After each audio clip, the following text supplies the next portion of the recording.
1752 marks the opening of the oldest modern zoo in the world. It was founded in Vienna as an imperial menagerie. And a menagerie is a collection of captive animals, frequently exotic, kept for display. At the time, this institution weren't working on protecting wild animals because there was no concern about the decline of the species. Today, however, 263 years later, the story is very different. Thankfully, the conditions of wild animals in captivity have improved over time with bigger enclosures and even animal parks. Yet, we have lost half of our wildlife in the past 40 years. So what are we doing wrong? The answer may lie in the recent result of a study in the Chernobyl exclusion zone. It reveals that more wild animals are thriving now than before the nuclear disaster of 1986. And the irony is that the animals appear to have suffered less from the impact of radioactivity than from living in proximity to humans. Through poaching, illegal and uncontrolled hunting, water pollution, habitat destruction, illegal wildlife trade, and animal cruelty, irresponsible tourism, greed, but also lack of awareness, we are destroying our wildlife. Now, to give you an example of the situation on just a few iconic species, we have lost 97% of the tiger population in the last 100 years, 76% of the Asian and African lions in the past 30 years, 60% of forest elephant in 9 years, and there is a 5,000% rhino poaching increase only in the last 5 years. This is one rhino killed every 6 to 9 hours. Now, if I tell you we need to do something right now to stop this situation, I'm sure you'll agree with me, but you'll also be puzzled by the scale of the problem and not know what to do. After all, there are experts working on these issues, and it all seems so far away from us. It doesn't really affect us that much. I believe there is a missing link between those devastating figures and a clear call to action. And this link, that will really help conservationists in their work, is in fact very simple. It is called love. Now, I would like to share with you an observation I made through my own experience about a difference I notice in the way we love animals. There are two types of love. The first one is a feeling that makes us want to be very, very close to the animal, even touch it if possible, because we are so fascinated by them. It is centered on us first and the animal second. In terms of humans' relationship, we could compare it to parents who are overprotecting their children, leaving them no room to explore, make mistakes, gain independence. The second type of love is the opposite. It is focused on the animal first and us second. It is the desire to want the best for them, regardless what it means to us. And again, in terms of human relationship, you could compare it to parents who are doing everything they can to give their children the confidence and independence that they will need in the future. After all, this is what we're here for. Now, I used to be in the first category, and then this happened. This is Kenya. And it only took 2 days safari to change something very deep within me. And this something made me want to go back to Africa and be closer to these wild animals. And less than a year later, I did it. I have now been volunteering in a wildlife rehabilitation center for nearly 10 years in South Africa, where 600 primates are going through their rehabilitation journey. That's 600 primates that have been orphaned, injured, surrounded as pets, or saved from entertainment facilities that will be returned to the wild. It takes, in average, 3 years for a primate to learn all the survival skills they will need in the wild. And this is exactly what happened to Gizmo. I met Gizmo, an orphan baby vervet monkeys, on my very first volunteering trip in 2006. I was his surrogate mother, and I was attending his every needs. And we created such a special bond. He became a very special monkey to me. And this is also what happens to all the orphans at the center, here with Chacma baboons. And as you can see on the middle photos, this comes with a package. They are very, very lovely creature, big personality, and I'm not mentioning the hairstyle either. Anyway, I did come back the following year, and I was really eager to see Gizmo again. I wanted to see how he was doing. And I was so pleased to hear that he was at the second stage of his rehabilitation journey. This is when monkeys of different sex and different age are introduced together into what is called an introduction enclosure. And this is where they will live together and learn to form a bond and find the position in the troop which defines the complex social structure of a troop in the wild. Now, obviously, I wanted to see Gizmo, so every time I would walk by his cage, by this enclosure, I would do a very specific, to me, vervet call that goes like this. And Gizmo would come straight to the fence. And we would start grooming each other, which is a sign of bonding with the animal. It was so, so lovely. The following year, I came back again, and obviously wanted to see Gizmo. And I was told that Gizmo had gone to the third stage of his rehabilitation.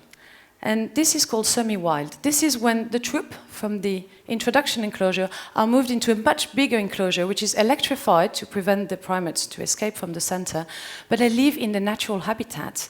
There, they can explore, learn more survival skills, continue to strengthen the bonds between the troop. And obviously, I wanted to see Gizmo. But I didn't think I would be able to recognize him. He might have grown too much, or it might be just really difficult to spot him in the bush. Luckily, we did a monitoring exercise one day, and we went inside the enclosure, and I searched for him.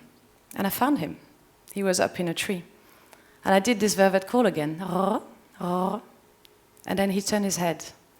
And we looked at each other, and our eyes locked, and I took this shot very quickly, hence the blurriness, and he jumped higher in a tree.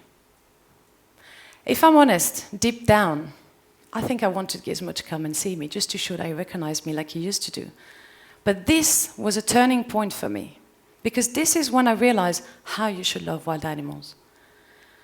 This little monkey, who was a baby orphan depending on human care, was now doing exactly what he was supposed to do.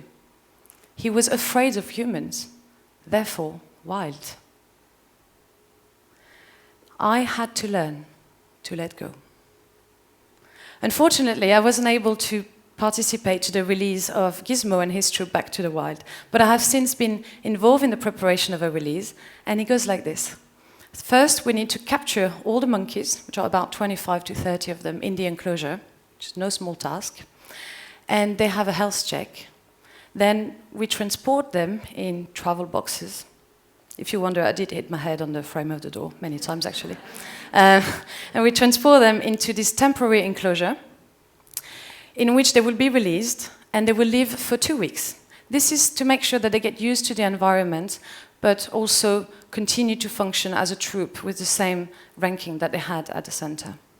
After 2 weeks, we switch off the electricity, open the door. We build wooden bridges from inside to outside the enclosure to encourage them to explore, and we monitor them for another 2 weeks. After this time, or when they're showing no sign to go back inside the enclosure for food or water, we take the enclosure down, and they are truly wild and free.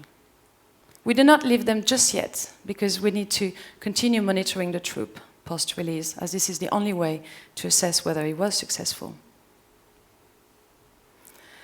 Now, I really wanted to help this center for the wonderful work they do.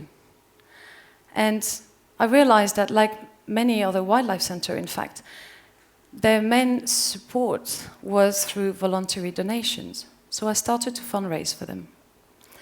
And then through my volunteering experience, I also noticed that not all wildlife centers were using the same methods of rehabilitation and release, which inevitably lead to some primates not able to survive in the wild for very long because they haven't been well prepared enough. And I found this really counterproductive, because these people spend so much money and time to care for these animals, yet if they don't have a chance to survive, what's the point? And also, if we think about populations in very low number in the wild, this could put at risk the entire survival of the species. So I thought I would try to identify the best practice rehabilitation center and share their methods with other wildlife rehabilitation centers working with the same species so that more animals could be released successfully and thrive in the wild. And this led me to extend my research to different species and continents. Now, I also realized, and I became more and more aware of an issue we have regarding the perception we have of primates. Perhaps because we share DNA with them, and because, let's face it, they are incredibly cute. We feel that we can treat them as humans. I mean, I'm sure we can understand why people would want to treat this little chimp like a baby, a very hairy one, but we can understand why. However, this couldn't be further from the truth. These animals are wild, and we cannot meet their needs in our home, even if we love them. We're more like the first type of love I was talking about. Their needs is in the wild, with their peers. In fact, there is an estimated 9,000 primates kept as pets in the UK alone, and that's a huge number. So I thought I would try to raise more awareness about this issue. And these 3 points, in fact, became the main objectives of the charity I eventually created called Wild and Free Rehabilitation and Release. Now, it's been just over a year since the charity was created, and so far we have already raised funds for 5 releases, which will give freedom to with 115 primates representing 3 species: the vervet monkeys and chacma baboon in South Africa, the Yucatan black howler monkey in Belize. These 2 centers have a 97% survival rate of the released animals when the average is said to be 30. We're also working to help restoring the habitat of the Iberian lynx in Spain and Portugal. This is the world's most endangered cat, with only about 300 individuals left in the wild. And more recently, we are helping the orangutans in Indonesia, and especially those in rehabilitation centers that are fighting through the fires. I have also been talking to schools and young children, because I believe they are a key audience to address. They are fantastic, they are inquisitive, they are open-minded, and they love animals. And I'm obviously also trying to actively participate to campaigns against the keeping and trading of primates. Ultimately, why do we want to save animals? It's not only because they are beautiful creations of Mother Nature. It's because we need them. From the smallest organisms to the largest mammal, they all play a role in the ecosystem, which we call nature and we enjoy. Take one link out of the chain and the whole chain collapses. And let's take the example of the orangutan, for example. They are known as the gardeners of the forest, and they play a vital role in seed dispersals from the fruit they eat and in maintaining the health of the forest ecosystem, which is important for the people, but also a host of other species, such as the Sumatran tiger, the cloud leopard, the Asian elephant, the Sumatran rhinoceros, the sun bear, and many, many more. So we can see that the extinction of this ape would actually have an impact on all species and people. I really believe that, except for organizations working on the ground to save animals, there is no need to interfere in the life of wild animals. And I also believe that establishing an emotional connection with wild animals is what we all need to feel to want to protect them. In fact, I couldn't agree more with Bada Dioum, a Senegalese poet who wrote, "In the end, we will only protect what we love, we will only love what we understand, we will only understand what we are taught." So, how can we learn about animals so we understand them, love them, and want to protect them? Wild animals are best seen in their natural habitat. conservation trips is also a wonderful way to not only participate and walk towards the welfare of animals, but also to learn about them, their needs, their behavior, and their habitats. About a year ago, I discovered something wonderful. I discovered that you could be part of live safari 2 times a day at sunrise and sunset for 3 hours each. Here's a short sequence. And you can ask direct questions to the driver and they answer back to you. And you learn so much about the animals then. I also became addicted to live webcams. They are set up at the Kruger National Park in South Africa, and they run all day and all night, and they are here for you to just enjoy animals and nature. And you don't always see so many animals. I mean, sometimes you just stare at a tree. But that's the point, that's nature. You can't have animals on demand. Technology is evolving fast. And very soon, you will be able, thanks to virtual reality, to participate and be on a walking safari from your living room. Imagine that. I mean, obviously, there are more traditional ways to learn about wild animals, such as exhibitions, books, documentaries, but wildlife photography as well.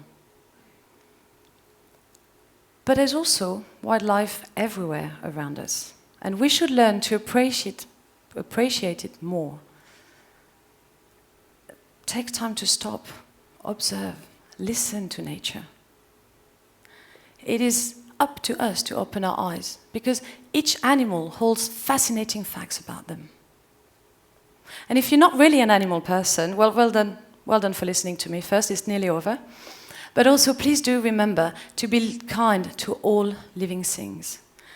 In fact, please remember what Charles Darwin said: the love for all living creature is the most noble attribute of man. Thank you.